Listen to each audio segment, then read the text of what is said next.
Hey guys, how's it going? This is the Power Gunner, and welcome to Infamous Second Age Power Ideas number 664. Last time, I asked you guys to support me on Patreon to ensure that your power ideas end up in my videos, and you guys delivered. We have a new patron by the name of Aaron Gallardo Jr. Let's see what his power idea is. This is outrageous. It's unfair. How can you be a patron and not give me a power idea? What, is this some kind of game to you? Is Infamous some kind of game? Listen, Sucker Punch might not make another game. As fans, it's our duty to keep this series alive. And I can see that some people just aren't taking that seriously. Anyways, thanks for the support.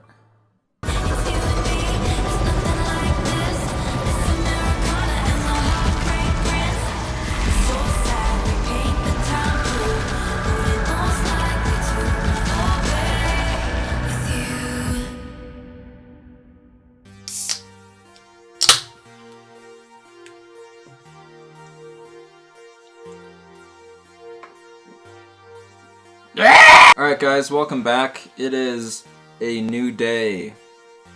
And I did some building off camera. So, this is Hopper's police truck. I'll show close-ups of everything later, so yes. And the reason that I built so much off camera was because I was building very slowly, so you know, trying to keep up with the pace of the video here. So, yeah, we got some of the Byers' house. There's a cat hair on it. Here's Mike on a bike. Inside, we have Lucas and Hopper and Joyce hanging out in here. Will's room's really nice and detailed. Yeah, all around, great details, and my nose is itching, but I didn't want it to look like I was picking my nose, so now I'm just talking about it. But yeah, Lucas has his slingshot, which was finally useful in this season. Actually, twice it was useful.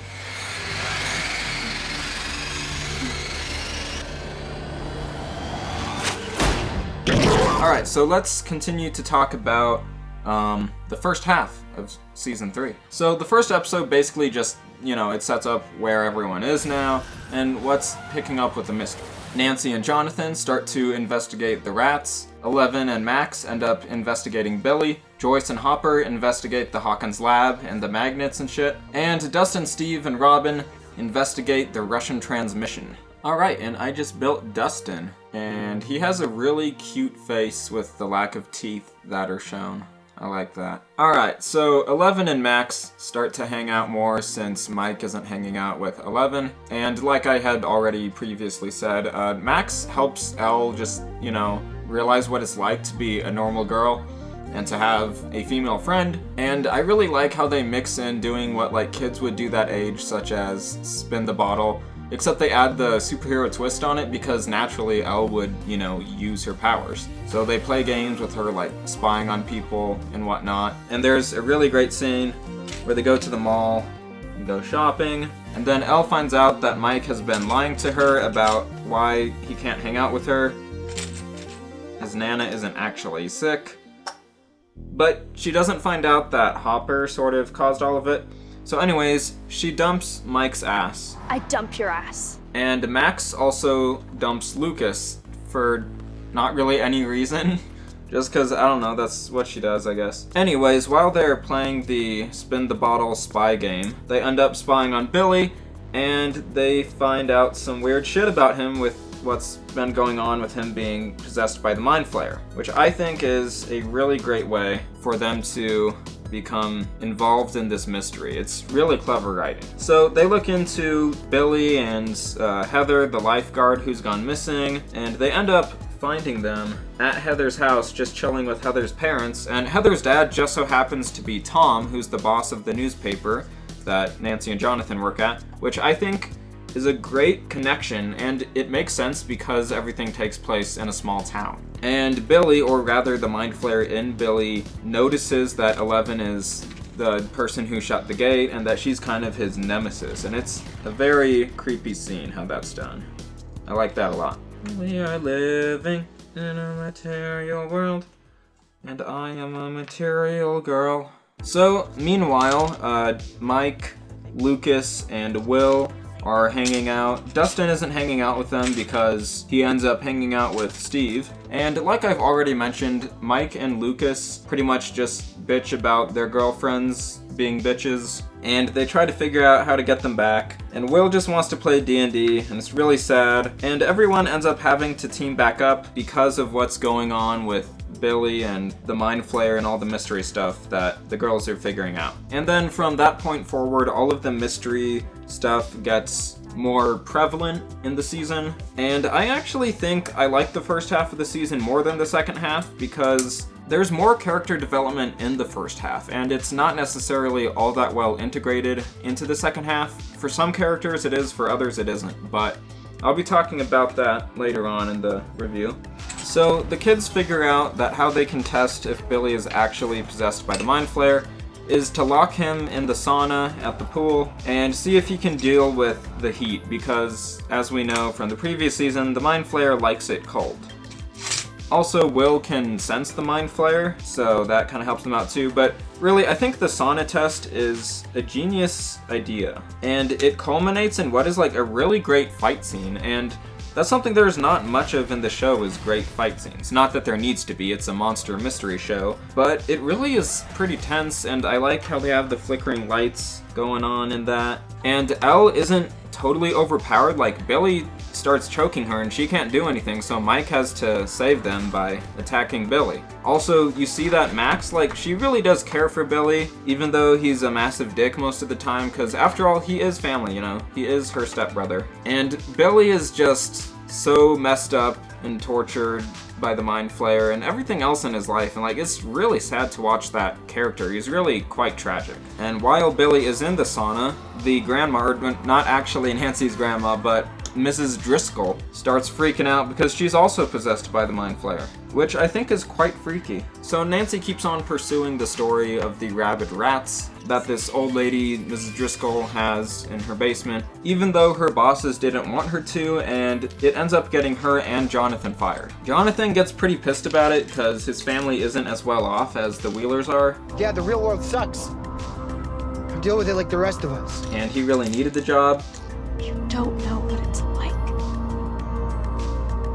Neither do you. But at the same time, he was kind of being a selfish dick, so that's actually some very realistic and well done relationship drama. Although very quickly it gets mended as soon as they just sort of have to work together, which I suppose is realistic as well, but it just sort of seems like an easy solution in the writing to their character conflict. And there's actually a really great scene between Nancy and Mrs. Wheeler, her mother, which I thought was unexpected because Mrs. Wheeler isn't exactly one of the main characters, even though for some reason she's usually listed in the main cast. You stood up for yourself.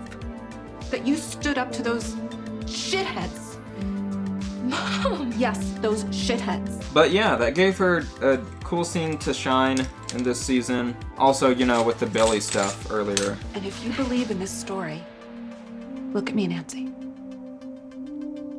Finish it. And then Hopper asks Joyce on a date, even though he says it's not a date because, you know, he's nervous about it and stuff. And Joyce stands him up because she's too worried about her magnets. So she goes to the kid's science teacher to help her learn about magnets instead of going on a date with Hopper, which really is a big dick move on her part. What the fuck is this piece? Can't find this piece. There it is. But she ends up finding out that for magnets to be falling off of her fridge, there must be a large magnetic force nearby. So she and Hopper go to the Hawkins lab to see if anything's going on there, because that would make sense, right? But no, nothing's going on there, because of course it's actually the Russians. But this big tough Russian man follows them there, and he beats up Hopper. And the dude drove away on a motorcycle, which Joyce got some of the license plate number of, but not most of it, and she somehow thinks that they can figure out what the other letters are, which is just insane. Like, Joyce oftentimes looks crazy even though she isn't, but sometimes she is like genuinely just actually crazy.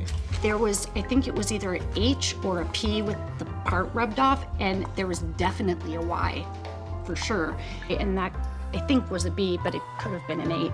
And that's what I think you should stick to sales. Anyways, there is a new minor character, which is the mayor, introduced. And he is a massive, two-faced douchebag. He's like your typical corrupt politician. He tries to look good for the public by, putting on the fair. But in the background, he's actually working with evil Russians to open up the mall, which is ruining their small town businesses. Gotta turn this around. You can see what I did on the front there. I think this car can... There we go, the car can be stuck on there so it doesn't fall off.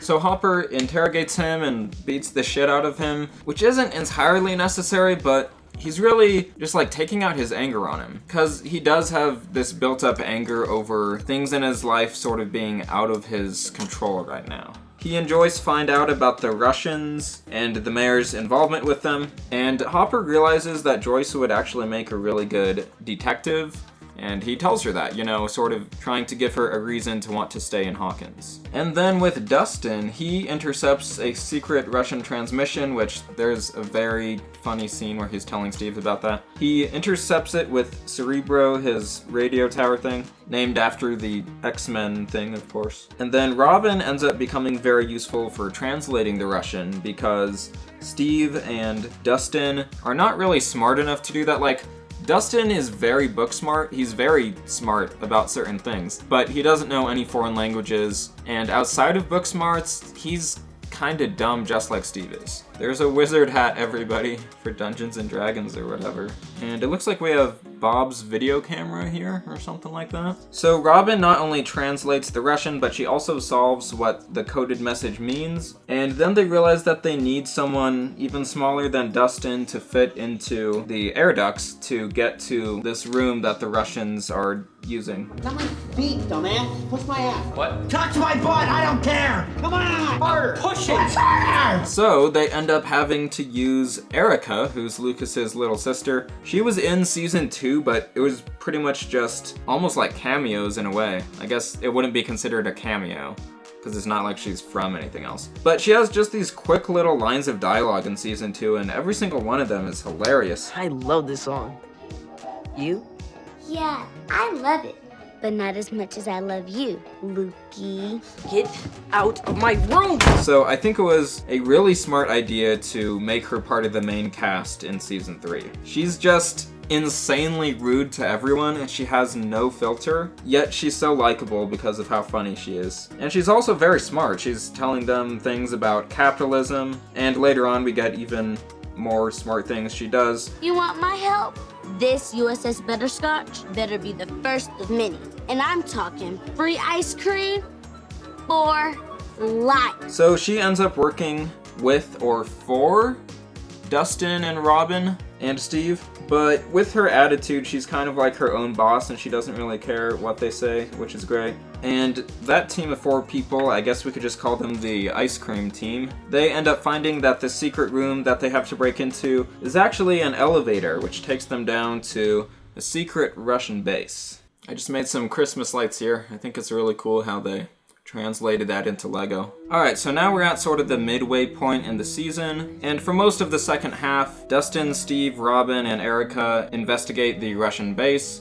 Joyce and Hopper look for answers about the Russians, and they are eventually joined by some other characters. And then all of the other characters team up and are investigating the Flayed and the Mind Flayer. So we are introduced to a new character named Alexei. He is a Russian scientist who is taken captive by Hopper and Joyce, and they are pursued by the strong Russian man, who I think it's just easiest to call him Russian Arnold Schwarzenegger, because they call him that in the show, and like the actor that plays him even looks a lot like Arnold Schwarzenegger. So they capture Alexei to find out more answers about what's going on, but Alexei does not speak English, so they need to find someone to translate for them. So this is where Murray from season 2 comes back into play. But before we get there, let's talk a bit about Alexei. So he's actually a very, very funny and likable character, which you wouldn't expect from a captive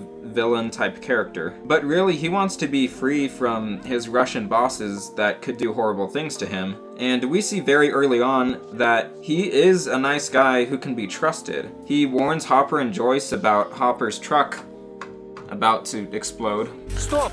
Стоп! Shut up, Smirnoff! Ты меня не понимаешь. Если она включит, так взорвется. Do you hear me? I said shut! You damn... Shit! Oh, Jesus. And when he's seemingly running away, he actually ends up just finding a gas station for them. Meanwhile, Hopper and Joyce start arguing quite a bit. And in a way, I think it's taken over the top, but it is at least somewhat realistic character relationship drama. Like, it's very clearly overdone for comedy, but I don't really mind that it is. Although, in a way, I feel like Hopper is overall just a little too angry and exaggerated and over the top in this season. He's constantly yelling and punching people and shooting people, and it's just quite different from his character was in the first 2 seasons. Maybe too dramatic of a change, where there isn't necessarily anything dramatic enough for that change to make total sense. So whoa, oh my god. That's amazing. It's a Lego brick that has a light in it. And I think it's going to make the Christmas lights light up or something. Anyways, I genuinely don't know what I was previously talking about because this was too much of a distraction. But Hopper and Joyce go to Murray's place. And I think it's really funny how they reuse the joke from season 2 about look at the camera. No, the camera. Look at the camera. The camera. Not the loudspeaker. Above you to the right. Look at the camera. The camera above you to the right. And Murray as a character is just wild. He's this crazy-ass conspiracy theorist, and he has some sort of superpower to tell when 2 people are in love, or, you know, should be a couple. Although maybe he's just a weirdo, and he does that with everyone. We don't really know, because we haven't seen him interacting with many other characters. But yeah, there's some really good comedy with Murray and that, and with him using the scanner or whatever on them. And his character never has any character development, but I think that's fine. I think he works well as a one-beat static character. How was the pullout? I'm sorry? The sofa. So, Alexei demands food and comfort. He wants his strawberry Slurpee, he wants to watch his, I think it's Looney Tunes, and I really like that sort of childlike innocence to this character who is one of the bad guys who defects from them. And Hopper seems like he's being really stupid and over the top and angry like he's been being lately when he lets Alexei literally just leave in their vehicle. But he's actually being very smart because he realizes that Alexei wouldn't really want to leave and go back to the Russians. So they end up finding out more about the gate and why the Russians are in Hawkins. Basically, they're trying to access the Upside Down. For some reason, we never find out why. Although I would assume it would be to weaponize it, to study it, or so that they could open one gate to the Upside Down in Hawkins and one in Russia, and then they could go through it and travel through the Upside Down and then come out in America so that they could invade the US.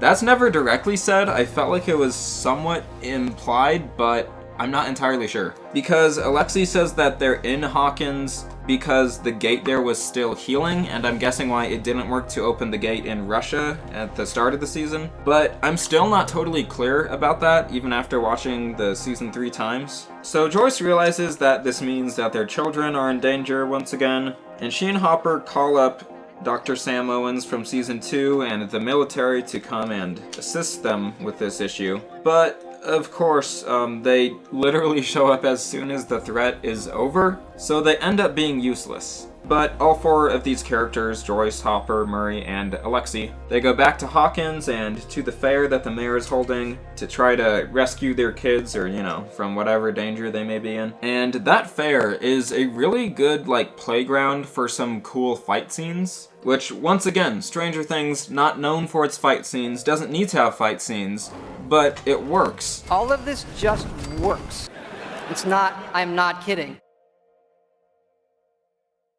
While they're at the fair, Alexei decides to play some fair games, or one fair game. And it's a really fun, cute scene. Also, Murray is basically telling Alexei that capitalism is corrupt beforehand, which is sort of weird because Alexei, or Murray rather, is an American and he opposes the Russians and communism. But I guess he's just paranoid about everything. Thus is the life of a conspiracy theorist, I suppose. So anyways, he tells Alexei that all of the games at the fair are rigged and that he won't win. And when I saw that, I was sort of rolling my eyes because I feel like a lot of Hollywood lately has anti-capitalist messages in it, which is really insane because Hollywood wouldn't exist without capitalism. But there's a nice twist of expectations and Alexei actually wins the fair game.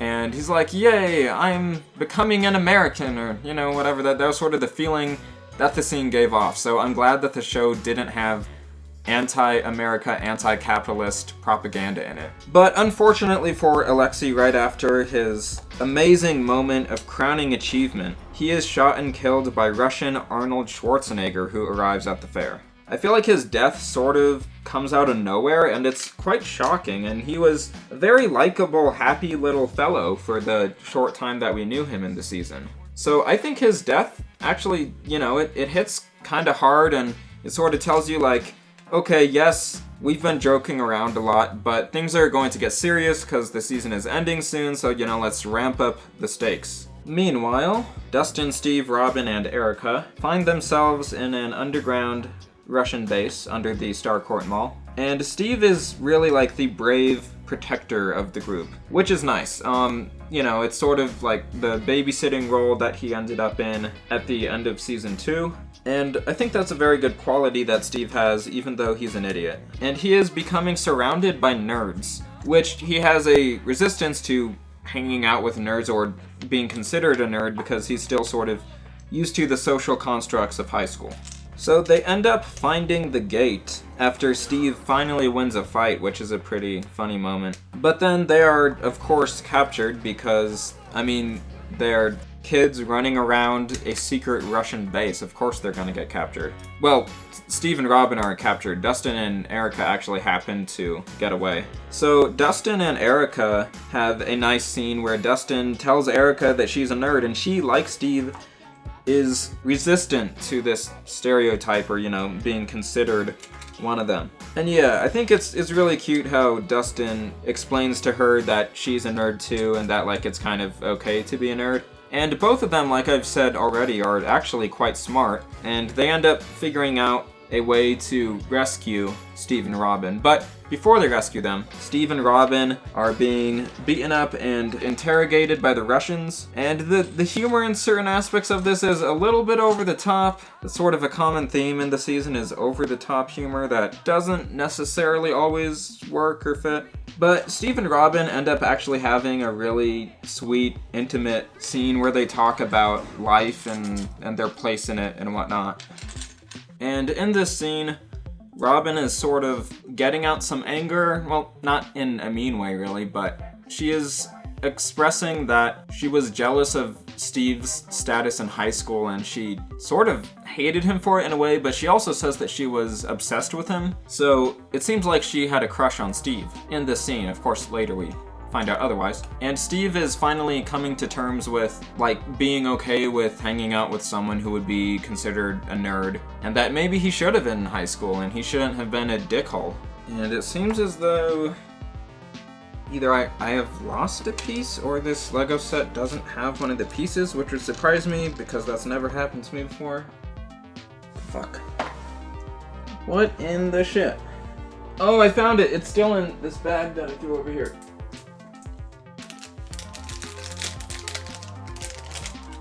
So the Russians aren't really getting anywhere with interrogating Steve and Robin because they actually do just work at Scoops Ahoy. And I really love the performance of like the Russian leader who talks to them. I think it's great how, in that way, how they mix the comedy with the seriousness, and it actually makes him more intimidating. Where were you two going?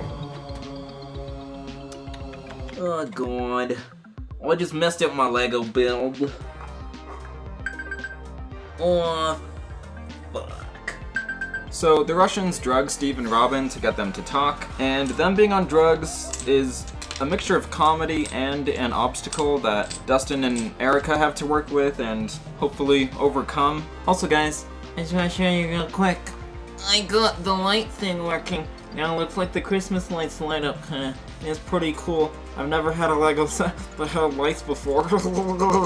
Anyway, so Dustin and Erica rescue Steve and Robin, and they go back up to the surface and hide from the Russians in the movie theater. They watch Back to the Future, which is quite funny when Steve and Robin are trying to make sense of it, and they think that Marty McFly went back in time to fuck his mom, or that his mom wanted to fuck him. I mean, like, yes, it's kind of true that his mom wanted to fuck him in the movie, but when they're on drugs, it, you know, makes it different and weirder, and I don't know, that was a funny scene, I thought. And then they end up throwing up the drugs in the bathroom, and they have another great little intimate scene between the two of them where they talk about life and stuff. Steve has taken Dustin's advice, and he tells Robin that he has feelings for her, which is part of his character development, to like the type of girl that's good for him and not try to go after other girls when the girl that's right for him is right there, as Dustin tells him earlier. But it turns out Robin has the big gay.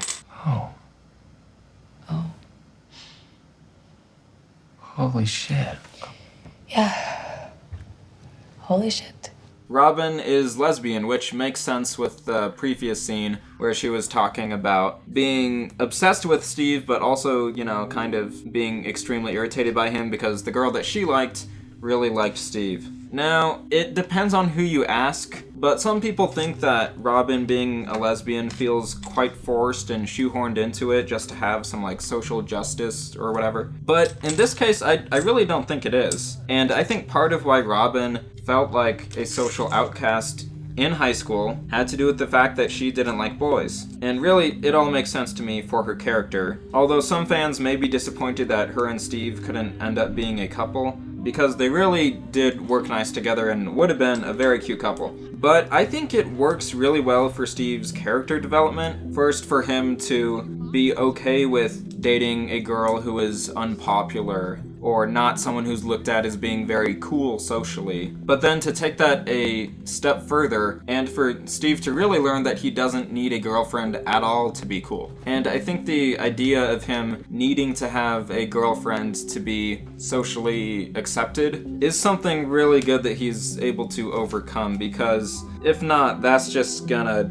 make him depressed and hold him back in life. So yeah, overall, I would say I really like Steve's character development in this season. How they further take him from being the high school jock type and bring him into the real world as he leaves high school, and have him realize that all the things that he cared about in high school really don't matter. And as this is going on, Dustin and Erica are trying to contact the other kids, and they end up having a bit of a role reversal, which is cool to see, where they're sort of like parenting or babysitting Steve and Robin while they're on drugs. Alright guys, so I think the next part of building this is going to be the upside down. I know there's some trees on the side, but you might build those at the end of all of it. So this is the right side up. I finished the roof and we got the Christmas lights. Yeah, I'm gonna do some more building off camera just to speed things up and whatnot. So see you in a few seconds.